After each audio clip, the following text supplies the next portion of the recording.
Olá, olá, boa tarde a todos. Gostaria de agradecer a quem está nos acompanhando aqui no Fórum Melhor RH ESG e Comunicação. Gostaria de agradecer também a presença de quem participa aqui conosco. Eu sou Denise Carvalho, da agência Blue Chip. Gostaria de agradecer Márcio Cadial, que é o publisher aí da plataformas Melhor RH e Negócios da Comunicação, que nos convidou para participar desse painel. E eu gostaria de apresentar Bruno Sassami, diretor executivo da Unibis Cultural, e também Júlio César Cintrão, docente do Senac São Paulo. Então, prazer ter vocês aqui conosco.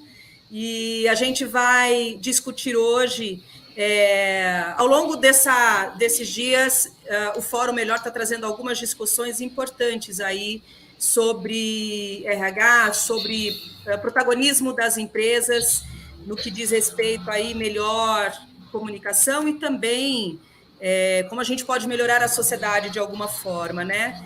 No painel de hoje, de agora, a gente vai falar sobre a Hora S, como as empresas podem atuar de forma inovadora no terceiro setor e no combate à desigualdade social. A gente vem falando aí de uma agenda que tomou conta da discussão nas empresas de ESG, que fala sobre como as empresas podem ajudar de alguma forma, a mudar toda a nossa atuação no que diz respeito ao meio ambiente, social e também de governança. Nesse painel, a gente vai dar total atenção agora para a questão do ESG, falando sobre: será que a concentração de riqueza e exclusão de partes da sociedade não são práticas insustentáveis? A gente tem aí dados do Fórum Econômico Mundial que apontam o crescimento das desigualdades como um fator relevante para a instabilidade aí em todo o mundo. Então, eu gostaria de, primeiro, apresentar aqui, se você puder, Bruno, fazer uma avaliação de como que você vê hoje o protagonismo das empresas no que diz respeito à questão de trabalho dos funcionários, também toda a atuação na sociedade, com a comunidade em volta dos seus negócios, né? Como é que se pode pensar uma renovação dessa atuação das empresas para melhor convivência das pessoas, para uma melhor qualidade de vida? Oi, Júlio César, docente do Senac São Paulo.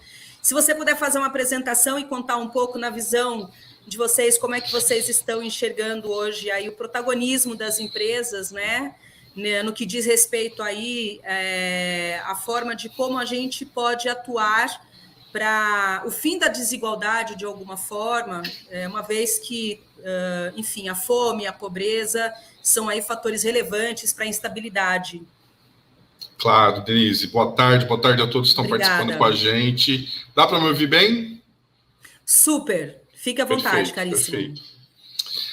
Denise, pessoal do Fórum, a gente acredita, né, no Senac a gente conversa bastante sobre isso, inclusive uma das nossas marcas formativas, que o desenvolvimento social ele é bastante importante na visão de todas as pessoas, né, na visão de todos os entes que compõem a sociedade, né, inclusive as empresas, o poder público, a sociedade civil como um todo, os conselhos municipais, enfim, né, essa participação da sociedade como um todo, né, para todo mundo conseguir compor e conseguir gerar saídas criativas, saídas que de fato superam esses problemas que são estruturais, né, relacionados à desigualdade, que remonta desde da consolidação da nossa sociedade aqui como o Brasil, que a gente se entende, né? Então é uma questão que ela é bastante ancestral e que ela está presente até os dias de hoje, né? E a gente só consegue superar problemas e dificuldades a partir das pessoas que estão inseridas nesses problemas e nessas desigualdades,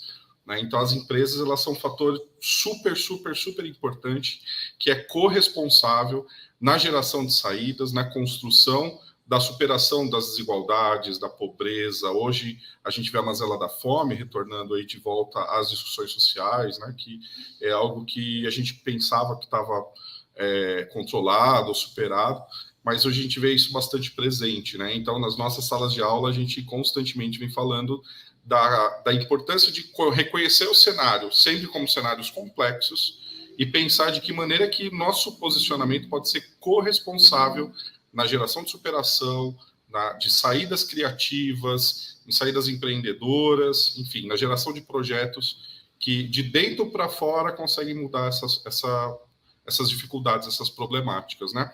E também atuando de maneira em rede, de maneira cooperada, de maneira onde a soma das iniciativas das empresas conseguem gerar essa superação, conseguem contribuir de maneira tal qual a complexidade se coloca, né?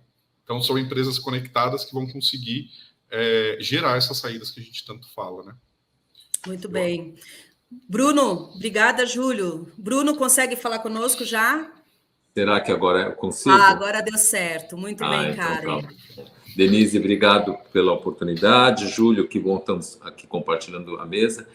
Então, pegando um pouco de gancho ao que o Júlio falou, Denise, um pouco de nossas reflexões, evidentemente que o século XXI vai exigir muito de todos os atores da sociedade. Isso não é um fato, não importa em qual agenda nós estamos falando, se nós estamos falando em questões ambientais, se nós estamos falando em questões de ameaças de guerra, se nós estamos falando da pobreza, se nós estamos falando da concentração de renda entre países, multilateralismo, etc. A agenda das empresas não poderá estar fora disso. Não é somente por uma necessidade sobre o seu entorno ou sobre suas questões mais prementes e imediatas. É porque é uma agenda coletiva da nossa sociedade global, né? E acho que esta talvez seja a grande transformação do século XXI. Evidentemente que existem desafios a cada um dos atores muito particulares da sua natureza de modus operandi e de visão, mas que a sociedade como um todo percebeu com essa pequena amostra que foi o Covid-19, que é necessária uma integração social, empresarial e política multilateral, bilateral e unilateral, sem dúvida nenhuma. Não há como a gente hoje pensar que uma sociedade ela vá ser transformada em algo perene, seguro e equilibrado, sem que haja esse engajamento. Obrigada, Bruno. Acho que pegando um pouco na linha do que vocês comentaram, vocês falam de transformação da sociedade, falam de, como o Júlio comentou, né, sobre trabalhar ou atuar mais em rede. A gente está falando num aspecto em que, assim, o mundo está globalizado, os últimos 20, 30, 40 anos foram de muita interação e integração entre os países. O que a gente vai precisar fazer diferente? O que as lideranças empresariais ou os países vão precisar mudar no modus operandi? Será que a gente está falando de... talvez o capitalismo vai precisar mudar? Será que a fome, será que a desigualdade foram ou aumentaram em razão desse nosso sistema econômico que, como é que eu vou dizer, amplia as diferenças sociais entre o pobre, o rico, não só no Brasil, mas em vários países ou em quase todos os países no mundo? Vamos lá, Júlio. Ô, Bruno? Olha, Denise, é uma conversa, é uma proposição complexa, né? Porque quando a gente pega algumas perspectivas em que essa sociedade de 200, vamos fazer um recorte sobre esses 200 anos, né? Quando você pega essa sociedade, ela é uma sociedade que teve uma agenda de grande transformação, sem dúvida nenhuma, né? E não dá para nós não considerarmos que houve esses avanços e essas transformações. Claro que tem muito por ser feito ainda, né? Então, eu estava para esse painel, eu peguei como referência, eu acho que vale a pena citar para os nossos ouvintes. Eu estava estudando um estudo da OECD, né, que é da Organização dos Países Europeus, que ela fez um estudo sobre as perspectivas dos últimos 200 anos nas diversas agendas do desenvolvimento da sociedade, dentre eles, obviamente, a questão das rendas per capita, né? Mas não somente isso, os estudos relacionados a salários formais, rendas informais, a questão da educação e as melhorias das escolaridades, o crescimento estatural, porque é um indicador de uma sociedade com uma vida nutricional mais rica, a segurança, não somente sobre violências e mortes, etc., mas também sobre a guerra, as instituições políticas que asseguram o Estado de Direito e a participação da população, qualidade do desenvolvimento social, do desenvolvimento sustentável, a desigualdade de renda, essa sim que a gente colocou, e distribuição de renda, e a desigualdade de gênero. Você veja que a questão do gênero entra como uma questão no século XXI, né?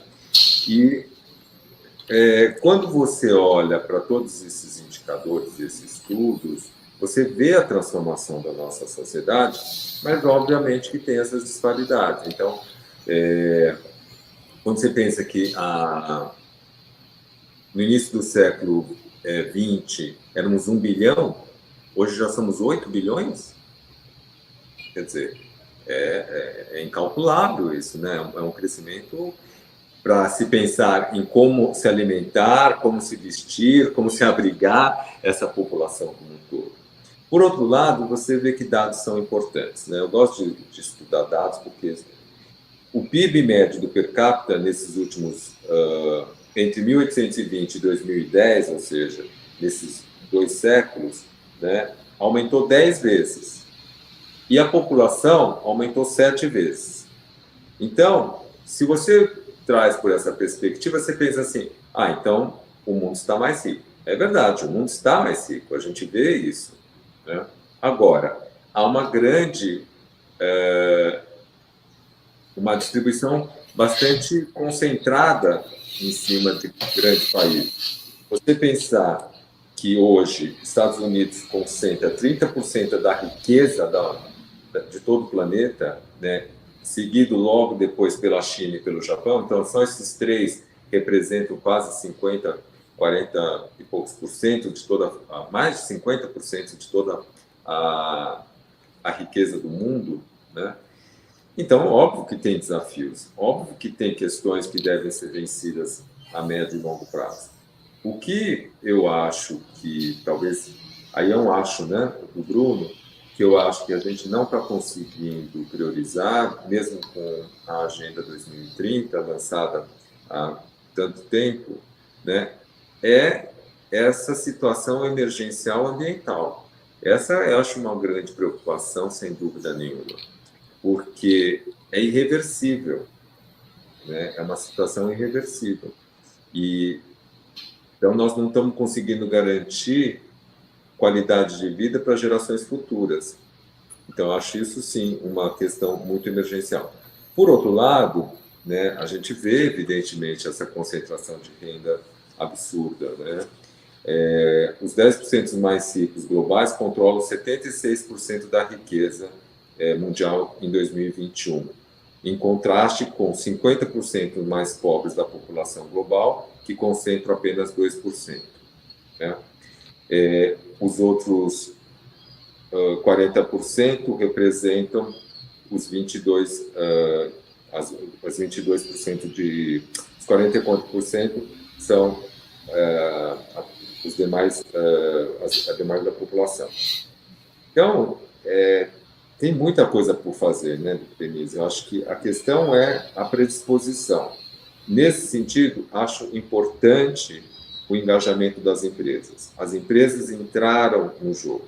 Enquanto a discussão era sociedade civil e políticas governamentais, né, eu acho que ficava sempre faltando um ator importante nessa construção de uma sociedade econômica justa, equilibrada e saudável.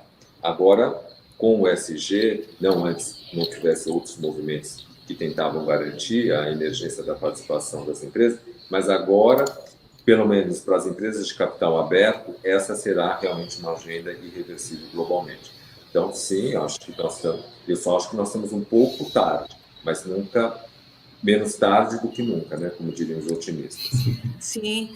Júlio, Queria ouvir de você, nós gostaríamos de ouvir, né? Na sua opinião, essa transformação ela é necessária? A gente entende que as empresas ganharam protagonismo porque são locomotivas de desenvolvimento em todos os países, mas o ponto de vista é esse, né? Como é que o que se muda no sistema? Será que o sistema capitalista ou o capitalismo tem culpa nessas grandes diferenças de desigualdade social? E aí, como o Bruno trouxe, a gente também tem circunstâncias aí do meio ambiente que precisam ser olhadas com mais, como é que eu vou dizer, com mais rigor, e provavelmente as empresas já pressionadas pela sociedade também mudam talvez seus modus operandi, né? Como é que você avalia esse protagonismo das empresas, mas no ambiente de sistema capitalista? Sim, sim. Eu acho que o Bruno trouxe um posicionamento muito interessante nesse aspecto, né? Porque ele faz esse resgate histórico, né? Denise, eu acho que qualquer análise, por mais simples ou complexa que se pretenda, ela tem que considerar essas responsabilidades, né, do sistema que a gente está inserido e organizado, né? Sobretudo dessa forma que a gente estabelece as nossas relações sociais, a nossa forma de trabalho, enfim, né? A concentração de riqueza e a exploração do trabalho, ela vem gerando, e o consumo desenfreado, né, essa ideia de que a gente precisa produzir como se os recursos fossem inesgotáveis, né, como se a natureza tivesse aí para a exploração e o lucro, ela gerou também, além dessas mazelas que a gente precisa lidar hoje, sociais e ambientais, essa inserção, esse roubo do protagonismo dessas empresas no cenário dessas discussões todas, de como que a gente vai resolver. Durante muito tempo, acho que como o Bruno bem trouxe, isso era uma responsabilidade que era delegada parte à sociedade civil, né, na militância, na busca, na briga, né, no levante dessas questões, e ao poder público como um grande agente solucionador, né, como se tivesse uma varinha mágica que com alguma grande saída e estabelecer uma política pública queria decretar o fim do esgotamento ambiental, e a gente viu que não é dessa forma, né? Agora, tardiamente, a gente começa a perceber que não é dessa forma, que é preciso devolver esse protagonismo na solução desses problemas ativamente à empresa, né, ao setor privado como um todo, né? E como eu queria reforçar aqui, a importância de que isso também não seja mais um elemento que entra descontextualizado, né? Mas que essa empresa ela se perceba dentro de um território, conectada acerca de várias causas sociais, de várias causas que lhe são próximas, né? E assim ela possa, de fato, encontrar qual é a rede, qual é o grupo dela, quais são as pessoas que ela consegue se conectar, para que o ESG não seja só uma métrica dentro de várias tantas outras, né? Mas que de fato seja uma mudança nessa cultura da maneira de se administrar essas empresas, da maneira de compreender a conexão dela com a sociedade civil, com o poder público, de entender que é um papel ativo, não é um papel passivo, né? Não é só pagar o que lhe é devido, não é só arcar com imposto e salário e meu papel está feito, né?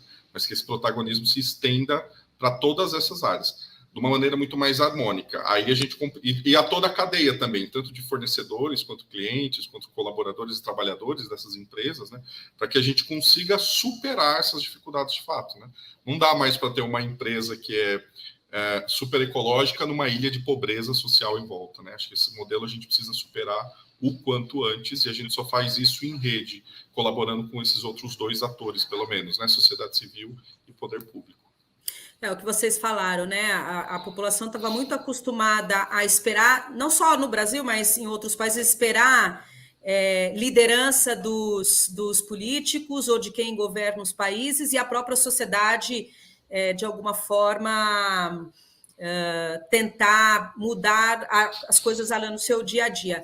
E aí vocês dois comentaram sobre algo, né, que eu gostaria de trazer aqui, que é sobre a inovação nas empresas. A gente viu nos últimos anos empresas disruptivas vindo para o mercado e trazendo, inclusive, novas formas de trabalho, novos tipos de relacionamento com esses funcionários ou colaboradores ou pessoas que estão na sua cadeia. Inclusive, Júlio, você comentou, né? Não basta apenas dar os benefícios básicos ou que estão previstos em lei. Como é que se faz, né? Quando a gente fala em inovação, é sempre muito bem-vinda para consumidor, para a competição dos mercados, aquela coisa toda, mas um pouco dessas empresas também trouxe um tipo de trabalho, ou um tipo de relação que é diferente do que estávamos acostumados, muito. Como é que vocês avaliam isso, né? Até que ponto a inovação ela ajuda esse social, esses funcionários, essas pessoas, e até que ponto ela pode chegar para não tirar ou jogar à margem da sociedade essas pessoas que muitas vezes não têm direitos, enfim, o que a gente já tem está acostumado a ver agora com o avanço dessas empresas de plataformas, né, de conexão. Gostaria que você comentasse, Júlio. Denise, eu acho que para a gente buscar essas estratégias, né, de superação e resiliência que inovação e tecnologia tanto pedem, a gente precisa olhar para a nossa ancestralidade, né? Acho que as empresas e a sociedade como um todo precisa olhar para a sua história, precisa olhar para a caminhada que o fez, né? Eu acho que era um jargão da galera de marketing nos anos 90, dizer que o papel do marketing era gerar demandas, né? A gente já gerou bastante demanda para produtos que estão aí, né? Talvez seja o momento da gente se perceber mesmo, da gente perceber essa ancestralidade como um resgate do seu impacto humano naquele meio, naquela área de atuação. Qual é a área de atuação da minha empresa? Né? Perceber isso, né? Abraçar isso. Para além de fabricar um produto, para além de gerar um serviço, para além de prestar esse serviço, né? Qual é a área, com o que eu estou lidando? Quem são as pessoas que estão envolvidas? Né? Quem são as pessoas que trabalham ao meu lado? Quem são as pessoas que são os meus clientes? Quais são as pessoas que são meus fornecedores? Olhar para esse ciclo humano e gerar respostas humanas para esses ciclos, né? Perceber que a atenção e a solução de problemas sociais, né, que estão presentes no território, que estão presentes com uma causa, que estão presentes essa área de atuação da empresa, ela precisa ser uma meta, precisa ser um objetivo, tal qual o objetivo financeiro que ela precisa entregar para continuar existindo, né? E achar essas ferramentas para se conectar, buscar essa conexão, se compreender em rede, num processo de como que eu colaboro com esse problema. Primeiro, se reconhecer como elemento desse problema, senão, por fora, a gente sempre vai gerar respostas e soluções que dão a volta no problema, né? Não que atuam no centro, no epicentro, de fato, do que ele atua, né? Então, é a empresa mineradora que vai gerar soluções para o processo para o dano ambiental que ela causa, né? E isso ser algo que, de fato, a empresa busca. E aí, essa pressão toda que a gente precisa fazer para que, de fato, isso aconteça, né? Acho que o Bruno pode adensar um pouco mais. Eu queria trazer de uma outra perspectiva esse olhar, né? Mas não por discordar, mas simplesmente para a gente poder olhar essa discussão sobre diversos ângulos. Acho isso importante, principalmente porque nós estamos no meio do furacão, né? Essa transformação está acontecendo e a gente tem que estar sensível a essa transformação.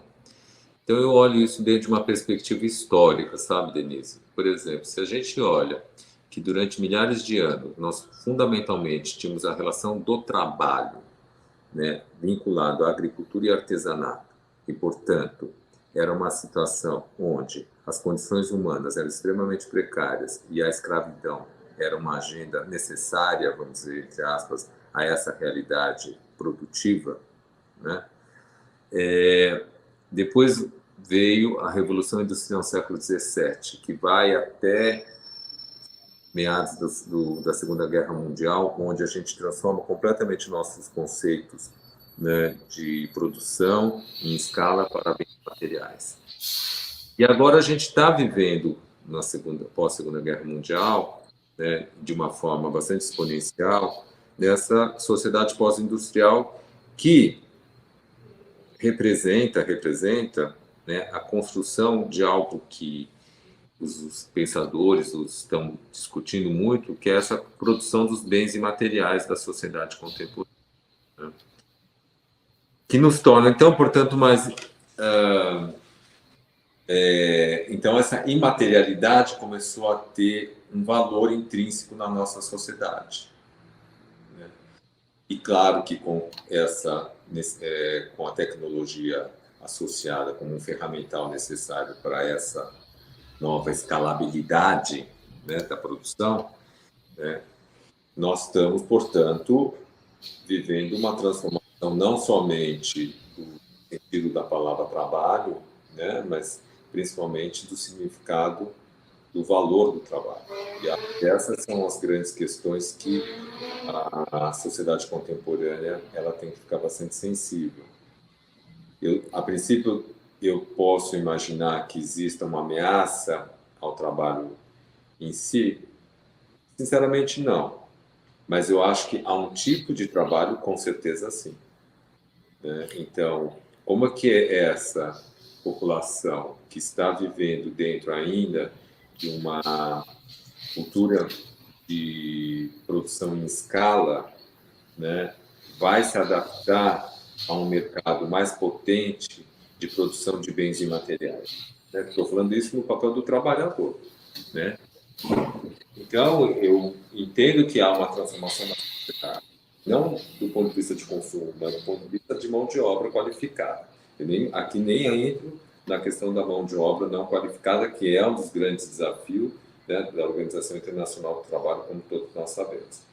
Então, se de um lado a gente está falando dessa mão de obra qualificada, que vai já sofrer uma série de adaptações e de ressignificações do seu papel produtivo, você imagina o que é essa sociedade que já está vivendo excluída, né, que não tem tido oportunidades como tantos outros, né, e está passando por essa transformação do sentido do trabalho, que exige a formação de conhecimentos e de visões de escalabilidade completamente diferente. Então, eu acho que tem uma questão aí de fundo bastante mais complexa, que me parece ser uma questão. Quando eu penso nessa sociedade excluída, né,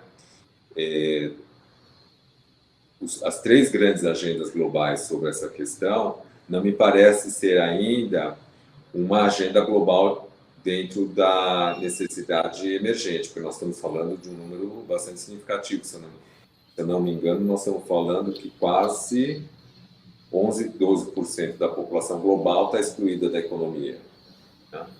Então, as três grandes agendas, e tudo que eu estou falando, veja, não são afirmações minhas, são todas pautas, né, de políticas públicas que todo mundo sabe. Erradicar a pobreza, geração de empregos e integração social para esses 11% é uma agenda global. Agora, se nós estamos falando que 11%, 12% dessa população precisa dessas questões emergencialmente, porque nós já estamos comprometendo não somente mulheres, porque há uma discriminação, como a gente sabe, e como nós estamos comprometendo jovens, porque conforme as pesquisas mostram, dentre esses 11%, a grande maioria é formada por mulheres. Jovens. Então, quer dizer, espera lá, né? Tem uma coisa aí que a gente não está entendendo direito, ou pelo menos a gente não está assumindo direito a gravidade do problema. Não, perdão, pode continuar. Não, eu só estou pondo aqui alguns inputs à nossa discussão, porque quando o Júlio traz essa discussão, assim, claro que para quem está inserido, né, no sistema do trabalho, já está sofrendo uma ansiedade veloz, em cima da velocidade que as coisas estão tendo que se adaptar. Do outro lado, nós estamos falando que 11% da população está excluída da economia como um todo, né, vivem no índice da pobreza. E tem um dado que eu trouxe para a nossa discussão, mas é no intuito mais provocativo ainda dentro dessa linha, que o Brasil, se não bastasse todos esses desafios que nós estamos falando da pobreza, no setor produtivo, nós temos os dados, né, 12 milhões de pessoas estão desempregadas. Só que o dado não revela outros apontamentos que me pareceram tão mais significativos e tão mais assustadores, que são a população subutilizada, quase 27 milhões de pessoas. A população subocupada por insuficiência de horas de trabalho, 6,5 milhões. A população fora da força do trabalho, 65 milhões. A população desalentada, quase 5 milhões. Quer dizer, é um volume abissal de pessoas que nós temos que dar conta como sociedade, né? Para que possamos, com isso, ter uma sociedade sustentável. Sim. Então, eu acho que temos um desafio como brasileiros, como cidadãos e como geradores de oportunidades de postos de trabalho, um enorme compromisso, a par de qualquer outros desafios que possamos ter como empresas e organizações. Sim, com certeza. Caros, a gente está já caminhando para o encerramento, né? Caramba, passa muito rápido. A gente tem 10 minutos ainda. Eu acho que antes da gente continuar, eu gostaria só de lembrar o seguinte: tanto a plataforma RH como também da comunicação estão com uma campanha, aderiram à campanha da Casa Hope, que é de Adote um Leito.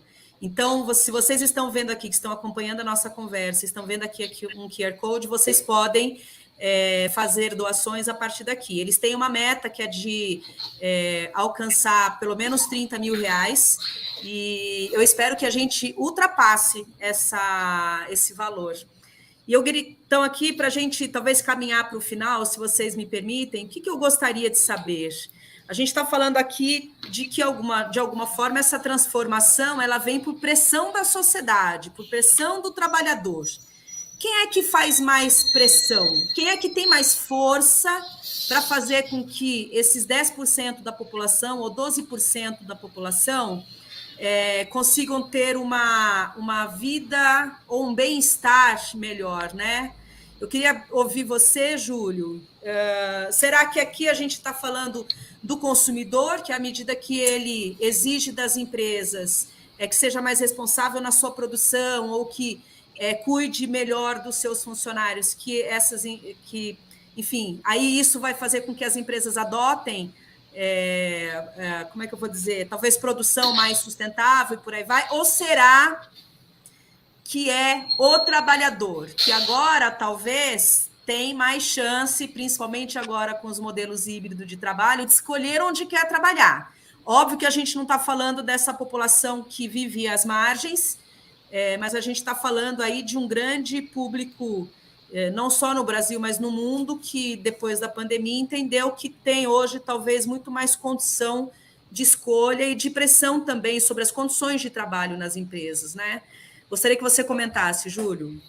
Eu vou comentar muito mais do que eu espero, muito mais do que a minha esperança, né? Acho que bem pegando de Paulo Freire, o esperançar, do que uma análise concreta mesmo, Denise. Eu acho que a pressão tem que vir de todo lado, né? Eu acho que a gente tem ferramentas hoje que ajudam a gente a buscar pessoas para além da lógica geográfica, né? Eu consigo conversar sobre a questão do desemprego com alguém que está na Índia, com alguém que está nos Estados Unidos, com alguém que está na Alemanha, com alguns poucos cliques, né? A gente tem ferramentas hoje que encurta a distância e supera barreiras idiomáticas, né, por exemplo. Então, a gente tem recurso tecnológico para fazer isso, né?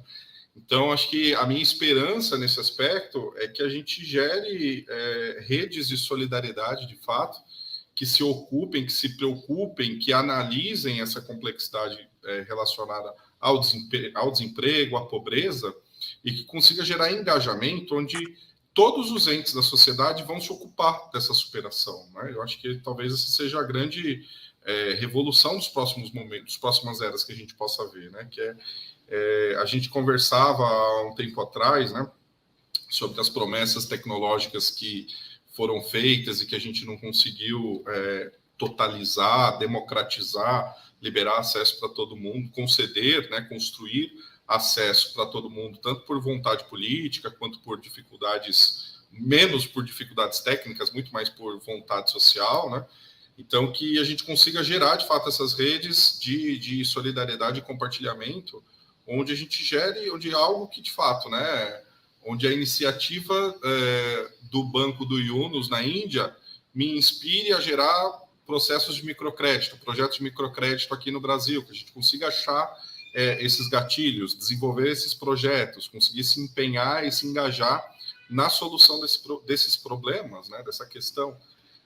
Não como um problema, mas como um elemento ético, de fato, né, para a gente construir civilidade, que a gente se ocupe dessa civilização, então, tanto dela micro, tanto dela local, quanto universal, de fato, né, quanto a gente consiga também. E aí essas minhas iniciativas, essas minhas experimentações, elas gerem ecos que consiga ajudar, de fato, Bangladesh, que consiga olhar para o continente africano como o nosso continente mãe, que consiga compreender os países ao sul como fornecedores de tecnologias sociais importantes, que vão superar essas mazelas, que vão conseguir quebrar essas barreiras, né?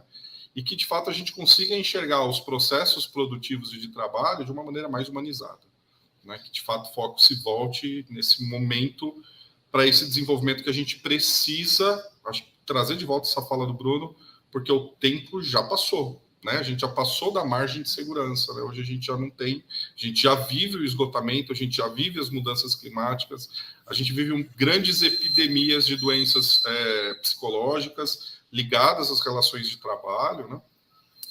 Então, acho que o nosso próximo passo, a nossa próxima agenda precisa ser, de fato, esse abraço, né? A Agenda 2030 da ONU aponta para esse caminho. Falta agora a gente aproveitar que se aproxima dos momentos eleitorais, que são importantes para a gente, né? Esses novos ventos que as eleições democráticas permitem, né?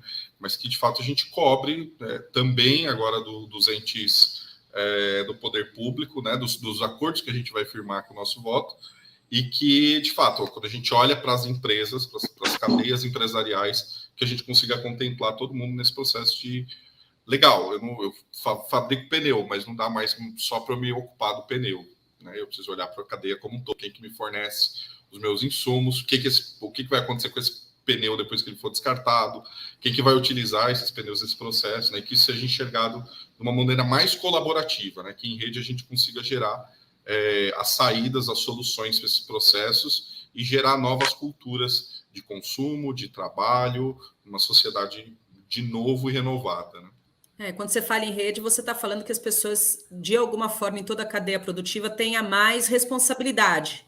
Sim. Né? Não só deixar que uma outra parte se responsabilize por só a parte dela, que todo mundo esteja de olho no todo, né? Bruno, caríssimo, gostaria que você finalizasse, por favor, dizendo, né, o que a gente pode esperar dessa pressão da sociedade como um todo? Será que vem dos investidores ou de quem tem as linhas de financiamento, né? Até como... Com certeza será um esforço de todos os atores, eu não tenho dúvida que sim. Eu acho que cada vez mais, cada ator tendo consciência do seu protagonismo, do seu papel, ficaria mais fácil a evolução dessa agenda. Agora, a gente não pode deixar de esquecer, né, Denise, são agendas complementares. Quando a gente fala de pobreza, nós estamos falando que a grande agenda de erradicar a pobreza é um papel do Estado. Né? As empresas, como agências de criação de empregos, tendo incentivos, isenções que possibilitem as empresas potencializarem essa integração através do trabalho para essa sociedade vulnerável, com certeza é uma outra agenda. E trazer a integração social dessa sociedade vulnerável é um papel do Estado, é um papel das empresas, mas também é um papel da sociedade civil. Então, quer dizer, você veja que esse desafio, pobreza, seja que país nós estamos falando, é uma questão de todos. Né?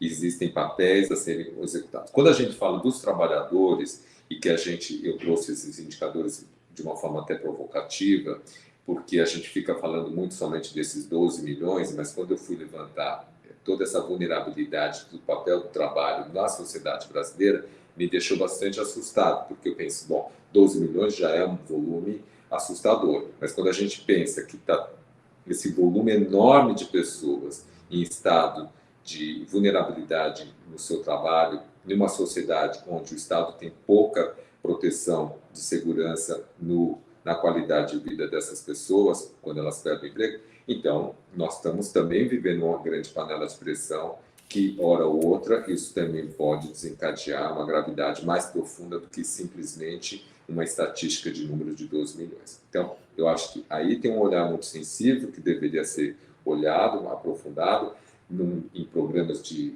reciclagem de profissionais, em programas de incentivos às empresas a desenvolverem planos de carreiras, de retenção de talentos, enfim. Há uma série de discussões aí que não daria nesses últimos minutos a gente trazer essa discussão. E, por final, é a agenda que eu falei anteriormente. Eu acho que o sentido e significado do trabalho na sociedade contemporânea, ele tem que mudar, né? Não acho que é só uma questão do acordo entre empresa e trabalhador. Eu acho que o significado do trabalho para a sociedade produtiva, ela precisa encontrar novos modelos. E acho que, nesse sentido, essa sociedade da imaterialidade, ela pode ser uma grande oportunidade, uma grande reflexão para que a gente crie uma agenda nova de oportunidades de desenvolvimento econômico através do desenvolvimento do trabalho também. Mas isso é um desafio coletivo, é um ufanismo, né, em que a gente tende a acreditar. Nós que somos da agenda da esperança, nós sempre temos que trazer isso como uma reflexão do pensamento. Com certeza, Bruno. Eu acho que, para a gente encerrar, talvez um consenso aqui a gente está passando por uma grande transformação, e eu acho que a pandemia acabou trazendo outros desafios e potencializando alguns problemas que a gente vai precisar olhar, as empresas como um todo e a sociedade, além das lideranças dos países, de como encontrar soluções. E está aí um pouco que o Júlio resumiu, né? Acho que a coisa de todo mundo tem responsabilidade, como a gente consegue cada um arcar com a sua parte, mas ficar de olho no que os outros também estão fazendo. Nós, sociedade, e também as empresas e também os governos, né? Não simplesmente se calar e achar que fazendo a sua parte você está já fazendo o melhor. Eu gostaria de agradecer a atenção de vocês. Se vocês puderem dar uma palavrinha de finalização, ficaremos muito gratos. Quer terminar, Júlio? Denise, Bruno, obrigado a participação. Foi uma delícia conversar com vocês. A gente pode estender essa conversa em outros momentos, em outros lugares. Eu coloco aqui à disposição. Foi muito gostoso, de fato. Acho que é uma conversa que dá para a gente prolongar aí. Eu gostaria de prolongar, mas o tempo sempre é curto, né? Obrigado a oportunidade mesmo, e seguimos esperançosos, né? Seguimos, claro, nessa construção. Bruno. Denise e Júlio, também gostaria de agradecer esse painel e que a gente consiga realmente semear ideias novas, né, para a nossa sociedade, para os nossos núcleos de influência, porque, de fato, é um grande e enorme desafio para a sociedade global. Não acho que é só uma agenda brasileira que nós estamos falando. Eu acho que é uma agenda global e acho que a gente tem que estar sensível a ela. Nesse sentido, Denise, eu acho que a pandemia ela serviu como um chamamento para a gente poder entender como num planejamento, né? É uma das metas que a gente teve que atravessar para entender qual era a estratégia. Não acho que nós fomos, como sociedade, bem-sucedidos, sendo bastante honesto. Acho que tivemos movimentos de excelência, situações de excelência, mas no mundo todo, mas não acho. Eu acho que a gente se fragilizou demais dentro de questões vitais para a sociedade global. E isso é uma pena. Espero que a gente consiga aprofundar esse aprendizado. Mas eu também não sou ufanista, não acho que a gente conseguiu aprender, não. Pelo menos as mensagens de reflexão e de desdobramento não me pareceram. Então é isso. Então eu acho que estamos no jogo. Vamos continuar jogando. Temos que ser otimistas, mas concordo com você. Eu acho que muita coisa nós aprendemos, mas ainda tem muito ainda para... assim, fora os desafios, que eu acho que são imensos, né? Mas então eu encerro por aqui. Bruno e Júlio, muitíssimo obrigado pela atenção de vocês, foi ótimo. Gostaria de agradecer mais uma vez a equipe que organizou esse evento, acho que estão de parabéns com toda a discussão. E para quem puder, mais uma vez, contribuir com a Casa Hope, será uma grande ajuda e todos ficarão extremamente agradecidos, tá bom? Então, deixo aqui um abraço para todos vocês e até uma próxima. Obrigada, tchau, tchau.